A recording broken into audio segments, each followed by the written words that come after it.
네, 그러겠습니다. 또 어저께 매체 우리 시청자 여러분 다 보셨지만 토지 공개념으로 헌법에 그 개정을 추진하겠다 나왔는데 이제 뭐 여소야대 뭐 이런 전국 때문에 쉽게 통과되지는 않겠죠. 근데 우리 MC님이 아까 얘기한 것처럼 그 종부세 문제라든지 여러 가지 세제상의 규제를 가하기 위해서 아마 그 초석을 깐다는 느낌이 강하고요. 이 토지 공개념에 관련된 거는 뭐 지금 문재인 정부에서만 추진했던 것이 아니고 노태우 정부부터 시작해서 계속 추진을 일부 해오고 위헌 판결을 받았던 것인데 어떻게 될지 추이를 좀 지켜봐야 될 것 같습니다. 자, 우리 MC님께서 아까 얘기한 것처럼 그린벨트 해제라는 거는 언제나 그 투자 수익을 기대하는 투자자들한테는 굉장히 달콤한 얘기입니다. 왜냐하면 그린벨트 개발 제한 구역이란 건 현재 개발을 제한하는 구역입니다.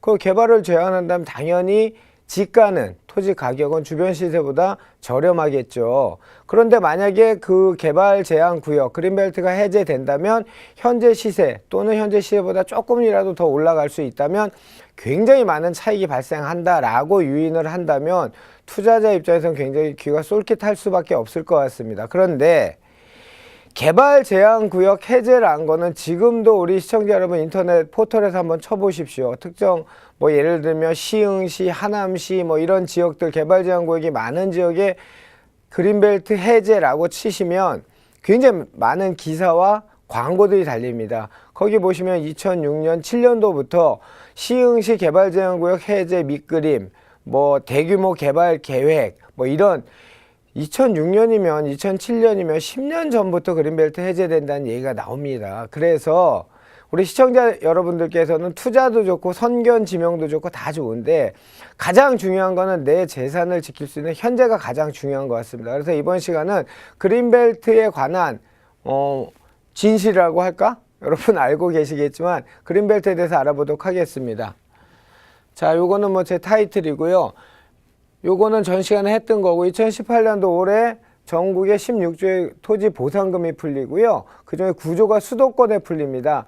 그 농지대토에 대해서는 저번 시간에 얘기했죠. 양도소득세 감면이나 8년 자경 감면으로 인해서 대토 수요가 몰릴 것이라는 얘기는 했고 뭐 산업단지나 가장 큰 금액이 공공주택 바로 공공임대 이번에 그린벨트 해제 문재인 정부에서 첫 공급 계획을 세웠던 그 대책에 주거복지 로드맵에 나왔던 얘기고요.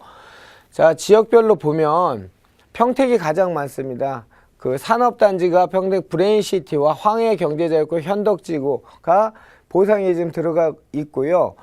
굉장히 많은 보상이 이루어질 것 같고 그래서 그 주변이 시끄럽습니다. 광명이 바로 이제 시흥 요쪽에 좀 그린벨트 원체 많은 포지션을 차지하고 있다 보니까 요쪽도 눈여겨볼 만하고요. 고양도 마찬가지고 파주도 마찬가지입니다. 자, 2018년 그린벨트 투자 전성시대 기획부동산 투자 전성시대 퀘스천 마크라고 제목을 달아봤고요. 자, 개발 제한 구역은 말 그대로입니다. 개발을 제한하는 구역이고요. 우리나라에서는 그린벨트란 동의어로 같이 쓰이고 있습니다.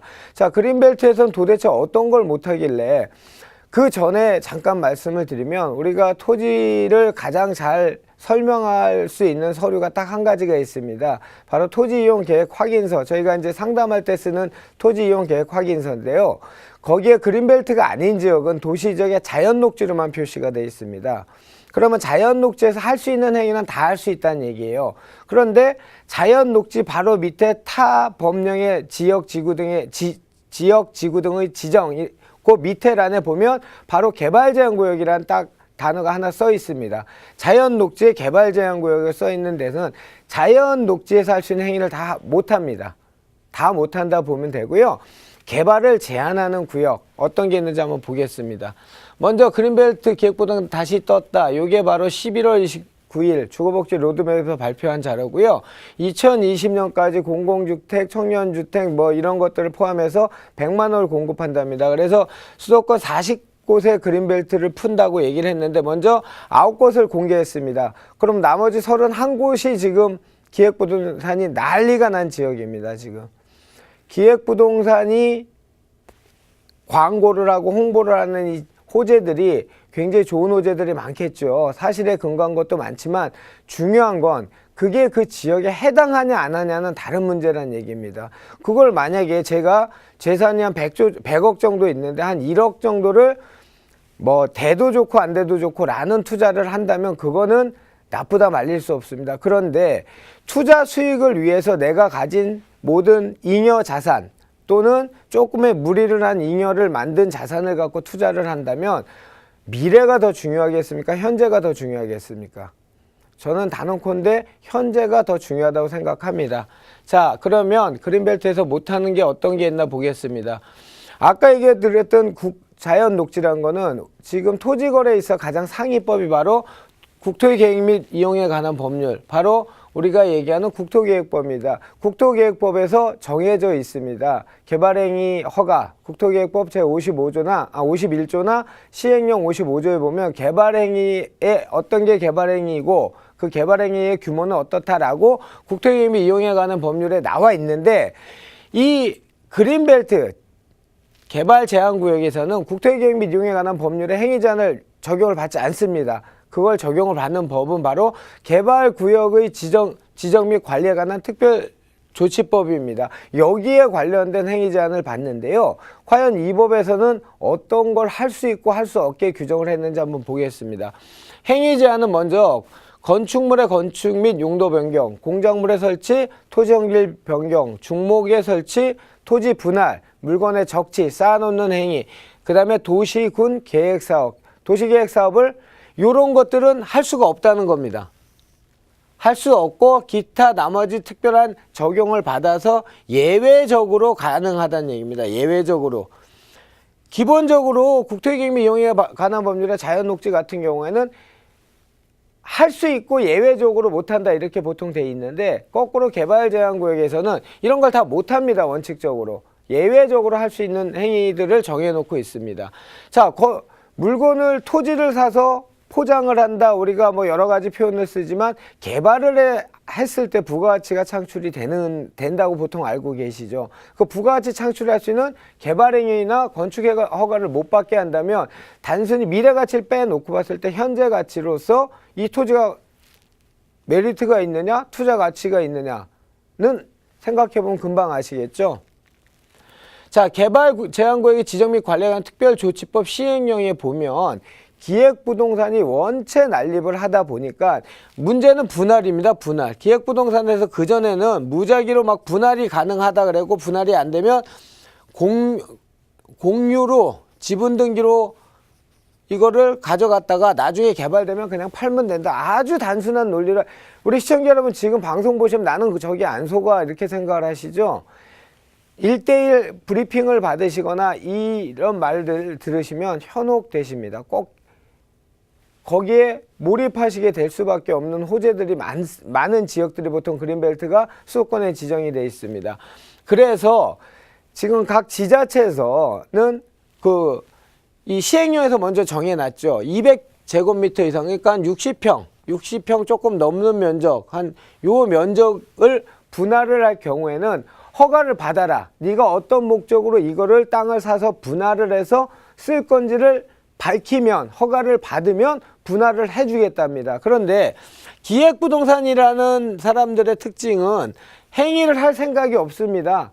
그냥 투자를 해라, 투기를 해라, 그러면 나중에 황금성이 좋다, 황금 차익이 커진다, 환차익이, 이런 논리로 접근하다 보니까 분할을 못하면 큰 문제가 생기죠. 그쪽 입장에선. 그렇다 보니까 지자체에서는 이렇게 200제곱미터 이상은, 그러니까 한 60평 조금 넘습니다. 구 면적으로 60평 이상은 분할을 안 해주겠다, 허가를 받아야 분할을 해주겠다, 이렇게 해놨는데, 지자체 각 도시계획 조례를 지금 수정 중인데 다 적용은 안 됐습니다. 예를 들면 경기도 개발호재마을 평택 같은 경우에는 5필지 개발행위 허가를 받지 않으면 일단의 토지에서 5필지 이상 분할을 하지 못하게끔 도시계획 조례가 정립이 된 지자체가 있고요. 아직 정립이 되지 않은 지자체가 있습니다.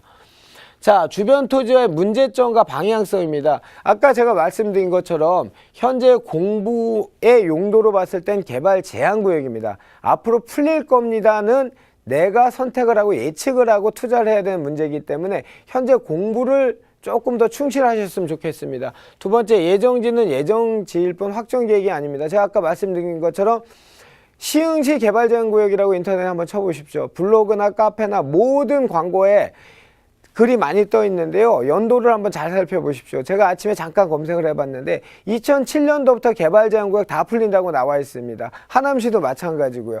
그 말은 아주 중장기적인 플랜을 짜고 안정적인 여유 잉여 자금을 투자했을 때만 빛을 발할 수 있는 거지, 매달 내가 대출을 레버리지를 해갖고 풀릴 거 하늘에서 감나무에서 감 떨어지듯이 기다린다는 건 너무 무의미하고 어리석은 행동이라 보여집니다.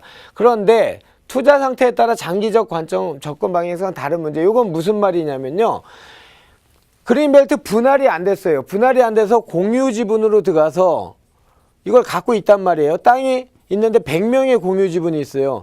근데 주변에 개발 압력들이 높아요. 해제될 것 같아요. 근데 개발 해제가 안 됐어요. 그런데 주변 지역의 지가 상승이 이루어지다 보니까 이 가격조차도 상승할 수 있다는 얘기예요. 그러니까 내가 사는 이 토지가 기획부동산의 땅인 줄 알지만 주변 가격이 오르니까 공유 지분이지만 내 땅은 오를 거야 라는 투자 포커스를 맞춘다면 그거는 얘기할 수 없다는 그런 뜻입니다.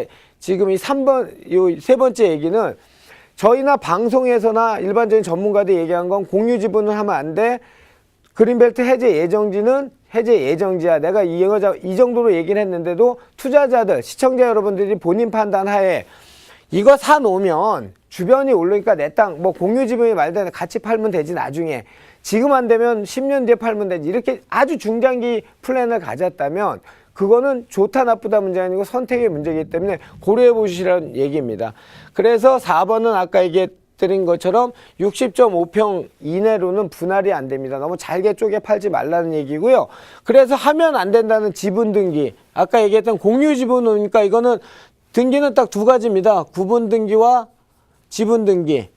구분 등기는 내가 땅 사면 이진우 아파트 등기가 넘어오는 거고요. 지분 등기는 이진우가 샀는데도 이진우 외 100명 이렇게 등기를 하는 겁니다. 내가 소유권은 있지만 그 내 재산이 어디에 있는지는 또 모르는 그 지분만 있다는 그런 뜻인데, 그래서 하면 안 된다는 지분 등기가 성행이라고 제가 표현을 했는데 아까 3번 말씀드린 것처럼 공유 지분해도 괜찮아. 나는 주변이 오르니까 오를 거야 라고 생각하신다면 그 방향성대로 따라가셔야 되겠죠. 근데 조금 굉장히 많이 리스키해 보입니다. 자, 그래서 오늘은 뭐 간단하게 저번 시간에는 대토에서 알려드렸고 오늘은 그린벨트에서 알려드렸는데요. 다음 시간에도 그린벨트의 개발 제한 구역에 토지의 종류가 한 4가지 정도 있어요. 그걸 말씀드릴게요. 뭐 애초부터 개발 제한 구역이 있고요. 개발 제한 구역에 취락지구가 있고 취락지구에서 해제가 된 게 있고 그다음에 공공사업으로 해제가 된 게 있고 뭐 이렇게 한 4가지가 있는데요. 다음 시간에는 그거를 갖고 그린벨트의 메리트와 또는 맹점 또는 조심해야 될 점을 다시 한번 살펴보도록 하겠습니다.